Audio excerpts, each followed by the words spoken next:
À Monsieur Fiot de la Marche, à Paris, ce 23 du mois de mai 1711. Monsieur, tout frémoulu d'une retraite, tout nouvellement débarqué du noviciat, muni de 50 sermons, je viens pour surcroît de consolation de recevoir votre lettre. Je vous fais réponse en m'endormant, mais fort éveillé sur votre chapitre. Ma solitude de 8 jours m'apprend à être ici un peu solitaire, mais que je renoncerai volontiers à cette vie monastique pour avoir le bonheur de vous voir. Car enfin, lorsqu'on est seul, outre qu'on est souvent en danger de trouver la compagnie ennuyeuse, il faut du moins avoir quelqu'un à qui on puisse dire que la solitude est agréable. Si j'avois appris des nouvelles au noviciat, je vous en dirai, mais je n'avois point de commerce avec ce monde. Je vous dirai seulement que M. Feydeau vous a suivi de près et qu'il est envolé comme vous. Je ne sais si je devrois souhaiter aussi la clé des champs. Si vous avez pris votre volet le premier, tout lourd que vous êtes,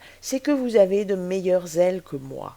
N'ayant donc point de nouvelles à vous apprendre, et ne voulant point borner ma lettre à 10 ou 12 lignes, je vous dirai ce que je vous ai déjà dit si souvent, comme je sors de retraite, ce sera en style de dévot que je dirai que j'ai pour vous une singulière dévotion, que je pousse maintes fois plusieurs pieuses affections en votre endroit. Je vois bien que ce n'est pas là mon langage, ainsi pour continuer, je veux revenir à mon naturel et répondre à votre lettre dont j'ai fait la critique, et dont je vous envoie ici quelques errata. La première faute à corriger, ce sont les compliments que vous me faites. La seconde, c'est l'indifférence que vous avez pour le souvenir que j'ai de vos ouvrages. Troisième faute, vous dites que vous êtes bien aise, que je pense souvent à vous. Au lieu de souvent, mettez toujours. Quatrièmement, vous pensez beaucoup à moi et à quelques autres philosophes. Corrigez cette façon de parler et mettez à des philosophes. Voilà à peu près ce que j'avois à vous dire touchant les errata de votre lettre. Vous ne pourrez pécher que par trop de bonté pour moi, car pour le style et les pensées, ce n'est pas ce qu'on y est peut reprendre. C'est la différence qu'il y a de vous à moi. Il n'y a de mauvais dans ma lettre que la manière dont je l'écris. Et je ne crains point que vous m'envoyiez un errata quand je vous dirai que tout le collège a fait en vous une grande perte, qu'il n'y a personne qui ne vous estime et ne vous aime, enfin, que tout le monde est dans les mêmes sentiments pour vous. Je vous prie de ne point manquer à me faire savoir de vos nouvelles le plus souvent que vous pourrez. Pour moi, je vous écrirai tous les 8 jours et tâcherai de vous mander les nouvelles du collège et de Paris. Mandez-moi pareillement celles de Dijon.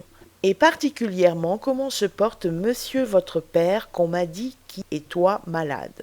Je vous prie que notre commerce de lettres ne soit point interrompu, puisque l'amitié dont vous m'honorez ne l'a jamais été. Enfin, je n'ai plus rien à vous dire.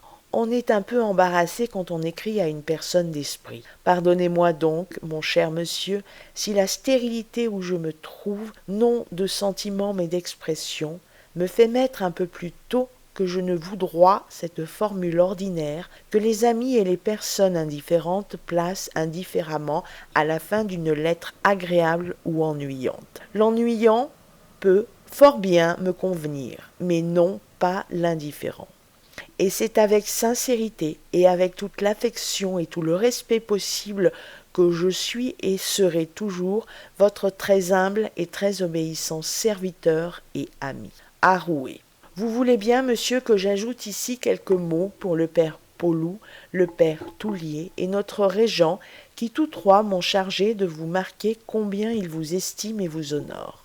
Je vous fais aussi des compliments de la part de monsieur Perrault. Pour vos autres amis, je crois qu'ils s'en acquittent eux-mêmes. Adieu encore une fois, mon cher monsieur.